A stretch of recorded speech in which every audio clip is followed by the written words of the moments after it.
मंगल भवन अमंगल हारे, प्रभु से दशरथ अजर विहारे। राम सिया राम, जय जय राम।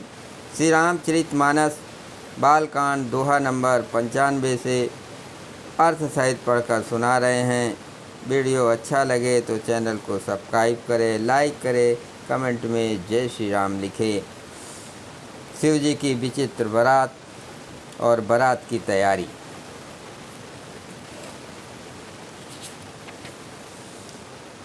समुझ महेश समाज सब, जनन जनक मुस्काय। बाल बुझाए विविध विध, निडर हो डरुनाय। महेश्वर शिव जी का समाज समझकर सब लड़कों के माता पिता मुस्कुराते हैं। उन्होंने बहुत तरह से लड़कों को समझाया कि निडर हो जाओ, डर की कोई बात नहीं है। लय अगवान बरातिन आए, दिए सब जनवास सुहाए। मैं ना शुभ आरती संवारे, संग सुमंगल गावै नारी। अगवान लोग बारात को लिवा लाए। उन्होंने सबको सुंदर जनवा से ठहरने को दिए। मैना पार्वती जी की माता ने शुभ आरती सजाई और उनके साथ की स्त्रियाँ उत्तम मंगल गीत गाने लगी। कंचन थार सोहबर पानी, परिछन चली हर हर सानी। बिकट बेस रुदहि जब देखा, अबलन उर भय भयो विशेखा। सुंदर हाथों में सोने का थाल शोभित है। इस प्रकार मैना हर्ष के साथ शिव जी का प्रदर्शन करने चली। जब महादेव जी को भयानक वेश में देखा तब तो स्त्रियों के मन में बड़ा भारी भय उत्पन्न हो गया। भाग्य भवन पैठी अतितासा, गए महेश जहाँ जनवासा। मैना हृदय भयो दुख भारी, लेनी बोल गिरीश कुमारी। बहुत ही डर के मारे भाग कर वे घर में घुस गई और शिव जी जहाँ जनवासा था वहाँ चले गए। मैना के हृदय में बड़ा दुख हुआ। उन्होंने पार्वती जी को अपने पास बुला लिया। अधिक स्नेह गोद बैठारे, श्याम सरोज नयन भर बारे। जय विद तुम्हें रूप यस दीना, तेह जड़ भर बाउर कस कीना। और अत्यंत स्नेह से गोद में बैठाकर अपने नील कमल के समान नेत्रों में आंसू भरकर कहा, जिस विधाता ने तुमको ऐसा सुंदर रूप दिया, उस मूर्ख ने तुम्हारे दूल्हे को बावला कैसे बनाया। मंगल भवन अमंगल हारे, प्रभु से दशरथ अजर विहारे। कस कीन बरु बौराह, विद जे तुम्हें सुंदरता दई। जो फलु चहे सुरत रुहि, सो बर बस बंबुरे लगाई। तुम सहित गिरते गिरो, पावक जरो जल निधमऊ परो। घर जार अप जसु हो, जग जीवत विवाह ना हो करो। जिस विधाता ने तुमको सुंदरता दी, उसने तुम्हारे लिए बर बावला कैसे बनाया। जो फल कल वृक्ष में लगना चाहिए वो जबरदस्ती बबूल में लग रहा है। मैं तुम्हें लेकर पहाड़ से गिर पड़ूंगी, आग में जल जाऊंगी या समुद्र में कूद पड़ूंगी। चाहे घर उजड़ जाए और संसार भर में अब कीट फैल जाए, पर जीते जी मैं इस बावले वर से तुम्हारा विवाह ना करूंगी। मंगल भवन अमंगल हारे, प्रभु से दशरथ अजर विहारी। भय बिकल अबला सकल, दुखित देख गिरनार। कर बिलाप रोदत बदते, सुता सनेव संभार। हिमांचल की स्त्री मैना को दुखी देखकर सारी स्त्रियाँ व्याकुल हो गई। मैना अपनी कन्या के स्नेह को याद करके बिलाप करती, रोती और कहती थी, नारद कर मैं काह बिगारा। भवन मोर जिन बसत उजारा। अस उपदेश उमय जिन कीना, अस उपदेश उमय जिन दीना। बौरे बरही लाग तप कीना। मैंने नारद का क्या बिगाड़ा था जिन्होंने मेरा बसता हुआ घर उजाड़ दिया, जिन्होंने पार्वती को ऐसा उपदेश दिया कि जिसे उसने बावले वर के लिए तप किया। साचु हूँ उनके मोह न माया, उदासीन धनु धाम न जाया। पर घर घालक लाज न भीरा, बांझ की जान प्रसव का पीरा। सचमुच उनके न किसी का मोह है, न माया है, न उनके धन है, न घर है और न स्त्री ही है। वे सबसे उदासीन है, इसी से वे दूसरे का घर उजाड़ने वाले हैं। उन्हें न किसी की लाज है, न डर है। भला बांझ स्त्री प्रसव की पीड़ा को क्या जाने। जननी बिकल बिलोक भवानी, बोली जुत विवेक मधुबानी। अस विचार सोचे मति माता, सो नटर जो रचय विधाता। माता को विकल देकर पार्वती जी विवेक युक्त कोमल वाणी बोली, हे माता, जो विधाता रच देते हैं वो उल्टा नहीं, ऐसा विचार का तुम सोच मत करो। वो टलता नहीं, ऐसा विचार कर तुम सोच मत करो। कर्म लिखा जो बावर ना हो, तो कत दोष लगावहु काहू। तुम सन मिटह की विधि के अंका, मातु व्यर्थ जन लेहु कलंका। जो मेरे भाग्य में बावला ही पथ लिखा है तो किसी को क्यों दोष लगाया जाए। हे माता, क्या विधाता के अंक तुमसे या कलंक तुमसे मिट सकते हैं। व्यथा कलंक टीका मत लो। मंगल भवन अमंगल हारे, प्रभु सिद्ध सुरत अजर विहारे। जन लेहु मातु कलंकु, करुणा परिहरहु अवसर नहीं। दुख सुख जो लिखा लीलार, हमरे जाब जहाँ पाउब तहीं। सुन उमा बचन विनीत, कोमल सकल अबला सोचें। बहु भांत विधि लगाय, दूषण नयन बार विमोचें। हे माता, कलंक मत लो, रोना छोड़ो। ये अवसर विषाद करने का नहीं है। मेरे भाग में जो दुख सुख लिखा है उसे मैं जहाँ जाऊंगी वहीं पाऊंगी। पार्वती जी के ऐसे विनय भरे कोमल वचन सुनकर सारी स्त्रियाँ सोच करने लगी और भांति भांति से विधाता को दोष देकर आंखों से आंसू बहाने लगी।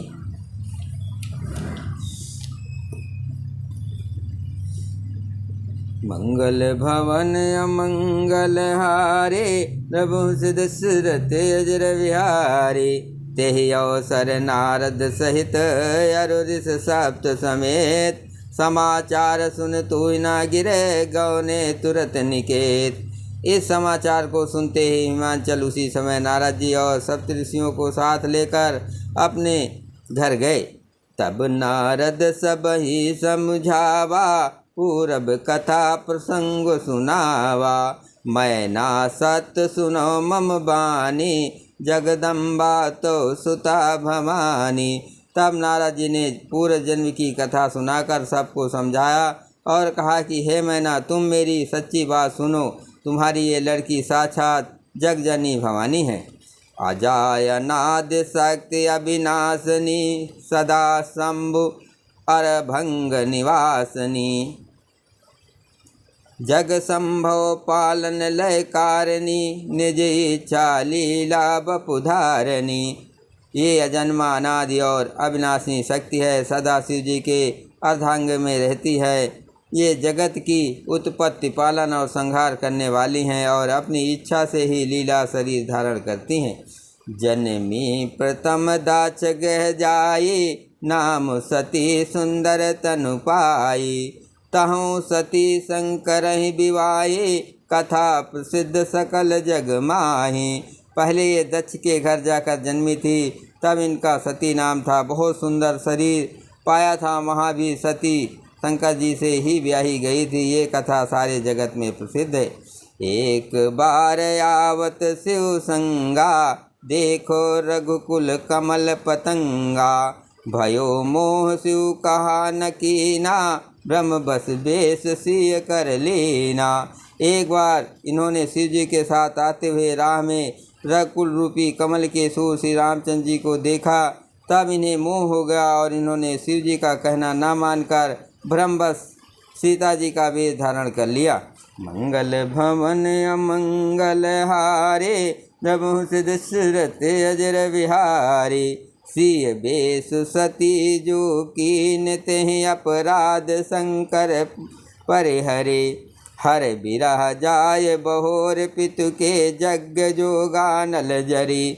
अब जन्म तुमरे भवन निज पति लाग दारुण तप किया। अस जान संशय तजहु गिरजा सर्वदा शंकर प्रिया। सती जी ने जो सीता का वेश धारण किया उसी अपराध के कारण शंकर जी ने उनको त्याग दिया। फिर शिव जी के वियोग में ये अपने पति के यज्ञ में जाकर वहीं योगाग्नि से भस्म हो गई। अब इन्होंने तुम्हारे घर जन्म लेकर अपने पति के लिए कठिन तप किया है, ऐसा जानकर संदेह छोड़ दो। पार्वती जी तो सदा ही शिव जी की प्रिया अर्धांगिनी है। मंगल भवन अमंगल हारे प्रभु दशरथ अजर विहारी। सुनि नारद के वचन तब सब कर मिटा विषाद। क्षण महु व्याप्यो सकलपुर घर घर ये संवाद। तब नारद के वचन सुनकर सबका विषाद मिट गया और क्षण भर में ये समाचार सारे नगर में घर घर फैल गया। तब मैं ना हिमवंतु आनंदे पुनि पुनि पार्वती पद बंदे। नार पुरुष शिशु युवा सयाने नगर लोग सब अति हर्षाने। तब मैना और हिमवान आनंद में मग्न हो गए और उन्होंने बार बार पार्वती के चरणों की वंदना की। स्त्री पुरुष बालक युवा और वृद्ध नगर के सभी लोग बहुत प्रसन्न हुए। लगे होनपुर मंगल गाना सजे सब हाटक घटनाना। भांति अनेक भय जो नारा सूप सास जस कछ व्यवहारा। नगर में मंगल गीत गाने जाने लगे। सबने भांत भांत के सुवर्ण के कलश सजाए। पाक शास्त्र में जैसी रीत है उनके अनुसार अनेक भांत के ज्योनारे हुए रसोई बनी। सो जो नार की जाय बखानी बसहि भवन जहि मातु भवानी। सादर बोले सकल बराते विष्णु विरंच देव सब जाते। जिस घर में स्वयं माता भवानी रहती हो वहाँ की ज्योनार भोजन सामग्री का वर्णन कैसे किया जा सकता है। हिमांचल ने आदरपूर्वक सब बरातियों को विष्णु ब्रह्मा और सब जात के देवताओं को बुलाया। विविध बात बैठी जो नारा लागे परसन निपुण सुहारा। नार बंद सुर जेवत जानी लगी देन गारी मृदुबानी। भोजन करने वाले की बहुत सी पंगतें बैठी चतुर रसोई परोसने लगे। स्त्रियों की मंडलियां देवताओं को भोजन करते जानकर कोमल वाणी से गालियां देने लगी। मंगल भवन अमंगल हारे प्रभु दशरथ अजर विहारे। राम सिया राम जय जय राम। गारी मधुर स्वर देहि सुंदरी विघ्न वचन सुनावे। भोजन करें सुरयत विलंब विनोद सुन सचु पावे। जेवत जो बड़ो आनंद सो मुख को ट्यून परे कहो। अचवाय दीने पान गौने बास जहाँ जाको रहो। सब सुंदरी स्त्रियाँ मीठे स्वर में गालियाँ देने लगी और व्यंग भरे वचन सुनाने लगी। देवगण विनोद सुनकर बहुत सुख अनुभव करते हैं, इसलिए भोजन करने में बड़ी देर लगा रहे हैं। जो भोजन के समय जो आनंद बढ़ा वो करोड़ों मुँह से भी नहीं कहा जा सकता। भोजन कर चुकने पर सबके हाथ मुँह धुलाकर पान दिए गए। फिर सब लोग जो जहाँ ठहरे थे वहाँ चले गए। मंगल भवन अमंगल हारे प्रभु दशरथ अजर विहारे। बहुर मुनिन हिमवंत कहो लगन सुनाई आय। समय बिलोक विवाह करे पठय देव बुलाए। फिर मुनियों ने लौटकर हिमवान को लगन लग्न पत्रिका सुनाई और विवाह का समय देकर देवताओं को बुला भेजा।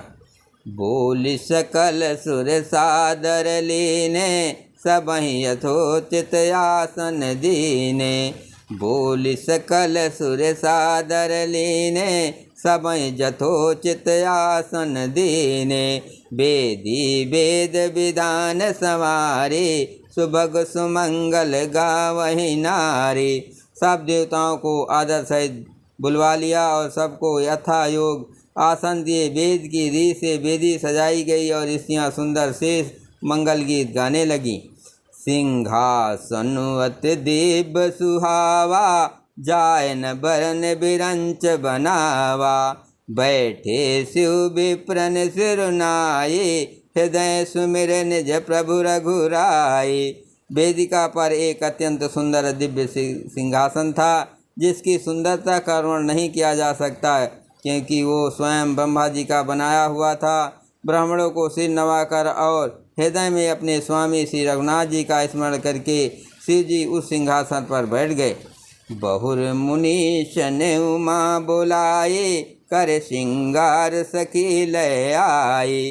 देखत रूप सकल सुर मोहे, बरने छवि यस जग कवि को है। फिर मुनीश्वरों ने पार्वती जी को बुलाया। सखियां श्रृंगार करके उन्हें ले आई। पार्वती जी के रूप को देखते ही सब देवता मोहित हो गए। संसार में ऐसा कवि कौन है जो उस सुंदरता का वर्णन कर सके। जगदम्बिका जान भव भामा, सुरन मनहि मन कीन प्रणामा। सुंदरता मर जाद भवानी, जाय न कोटु बदन बखानी। पार्वती जी को जगदम्बा और शिव जी की पत्नी समझकर देवताओं ने मन ही मन प्रणाम किया। भवानी जी सुंदरता की सीमा है, करोड़ों मुखों से भी उनकी शोभा नहीं कही जा सकती। मंगल भवन अमंगल हारे, द्रवहुंस दशरथ अजर विहारी।